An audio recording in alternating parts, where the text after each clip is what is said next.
Mood একদম উপচে পড়তেছে, খুব মজা না? তোমার সাথে থাকতে থাকতে আমার জীবনটা একদম মজাহীন হয়ে যাচ্ছে। চুমু টুমু দাও না। তুমি এমন হাসি হয়ে গেছো কেন?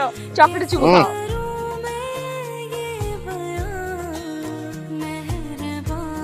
আমার ছোটবেলার ফ্রেন্ড ওর ছেলের জন্য একটা পাত্রী খুঁজছে। ছেলের নিজস্ব একটা ভালো ডেভেলপার কোম্পানি আছে। এত ভালো ছেলে আমার খুব পছন্দ হয়েছে। আমি এখন বিয়ে করতে চাচ্ছি না, তো আমার একটু সময় লাগবে।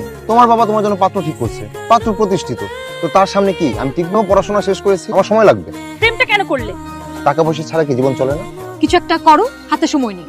আমার বাসায় বিয়ে ঠিক হয়ে গেছে, এটা নিয়ে তোমার কোনো মাথা ব্যথা নাই। আজকে তোমাকে ফাইনাল ডিসিশন দিতে হবে, তুমি কি করতে চাও। বিয়েটা কোনো ছোটখাটো ব্যাপার না, আমি তো ওটার বিয়ে করবো না, আমার সময় লাগবে। এটা তোমার ফাইনাল ডিসিশন? বলছি তো। Okay, this is mister Ayan, hello. My husband. হঠাৎ করে বিয়ে করে ফেললাম। মজা করছো তুমি? তুমি স্বাধীনতা চেয়েছো, আমি স্বাধীনতা দিয়ে দিয়েছি।